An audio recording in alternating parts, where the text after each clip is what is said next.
Hey Funky Souls, how you guys doing today? I'm Iker with the Funky High Vibes, doing a review and walkthrough of the Chakra Wisdom Oracle cards by Tori Hartman and illustrated by Gretchen Reich Baskin. Sorry if I butchered your last name. So this is it, pretty much kind of compartmentalized and different. These are the cards and these are the backs. I do love this back. It's so cute. I love this like sage witch slash hermit looking person going through their chakras, getting to know it, getting to heal it, getting to, overcome any obstacles and cleanse it and moving on. So I love that. And it's just so beautiful and colorful that you can't really go wrong with that. So this is the box that it comes in, very sturdy box, and it slides like that, almost like a little drawer. This is really cute. So you got the, you put your deck in here, the book goes on top, and you just boop, close it right back. So this is the book. It's actually a pretty good book, pretty meaty. And you have your chakras, and it's all color coded. So you have your red, your orange, your yellow. Now, your green, blue is your throat. Purple actually here is your third eye, and white, or neutral as they call it, is your crown. Okay, so for me it took me a minute to like get accustomed to that. I know that a lot of times, when we're learning about the chakras and the colors of them and the color coordination, crown is always said as either purple or white. So this was not shocking to me to see the white here. It's just because I associate it with purple more than anything. Oh, you have some spreads here too. So I associated purple. So whenever I saw purple here. Whenever I saw a purple card, I was like, oh, that's the crown. Oh, wait, no. This is the crown. See, it's like a gray white. All right. So these are out of order because I do use this deck. So you have your crown. See, I said it again. The third eye as despondence, complacency. So far, these have been a little negative, but rejection. But then you have self-worth, passion, expansion, creation, gossip, instinct. I love the wolf on that one. Renewal, wisdom, workaholic, facade, abundance, trickery,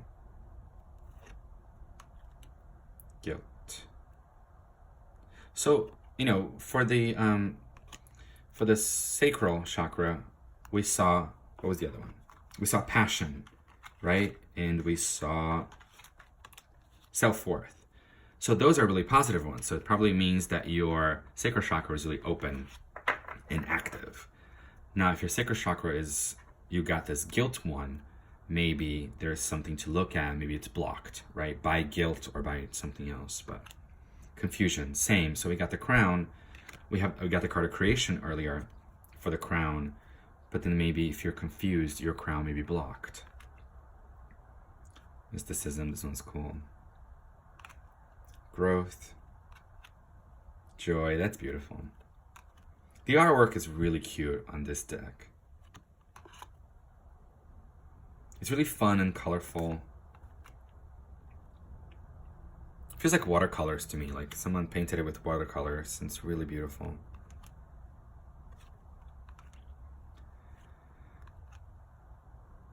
Now, I will say this, and I'm going to read an example from the book, but I'll show you how she breaks down in the book. But I feel like the book is a bit detached from the word here and from the image.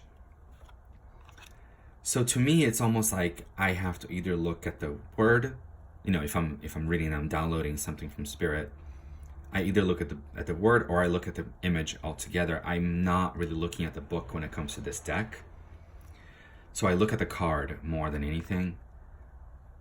Not that because I I don't trust my intuition, so I go for the book.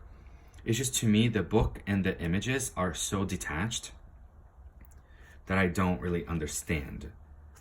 So we're almost done here.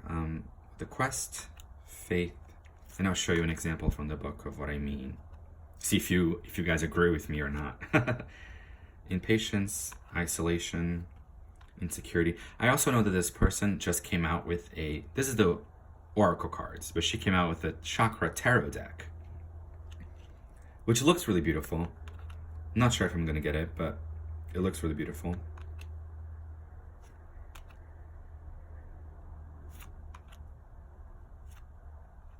Enlightenment, that's cool. Perseverance, release, vanity, and discovery. So let's look at the discovery card. It's like a commercial for credit cards, right?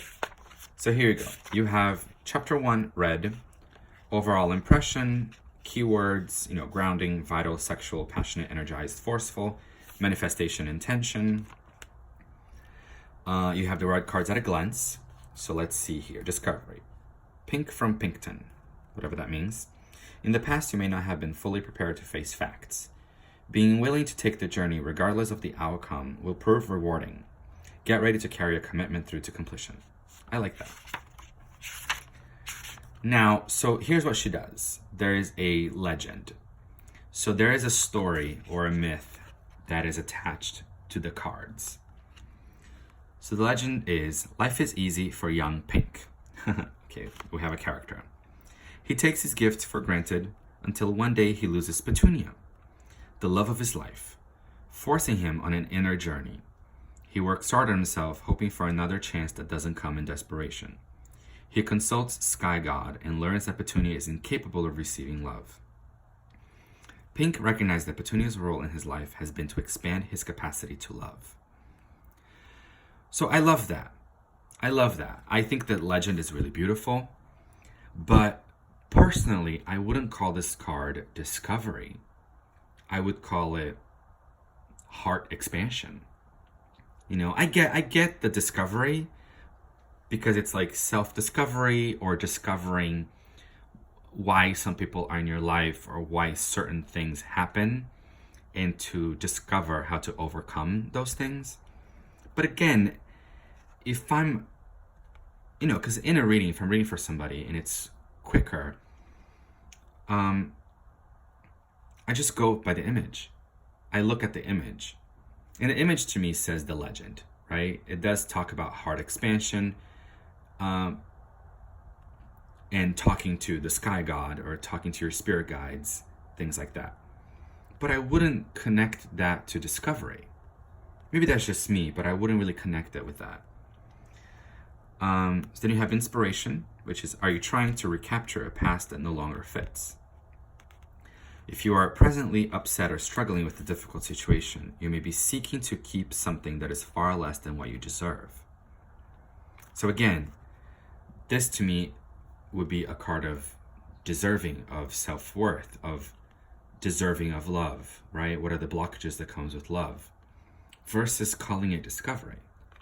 So anyway, that's how I see it. But so either I would go for the book and see what the book means, or I intuitively look at the image and I see whatever it is that I download.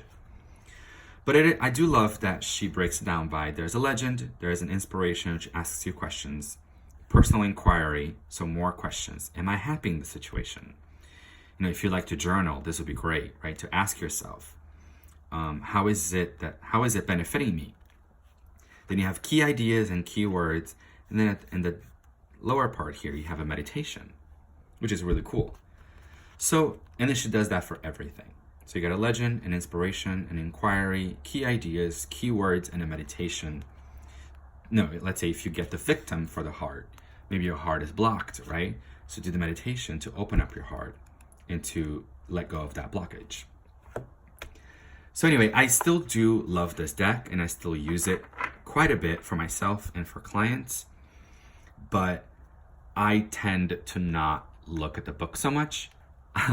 I tend to look at the images and look at the colors and I make my own connection between the heart and discovery, in this case, or vanity and what this sage guy is looking at or talking about with these people that seem to be more vain, right?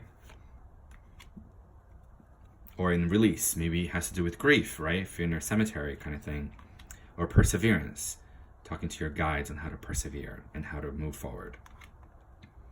So anyway, if you guys have been questioning about what this deck is all about, or if you've been questioning, if you've been looking at her tarot cards and you're not quite sure if you want to get it or not, I hope that this helped you. I hope that this brought some clarity to you and it made sense. Thank you guys so much for joining me. I really appreciate it. Stay funky out there.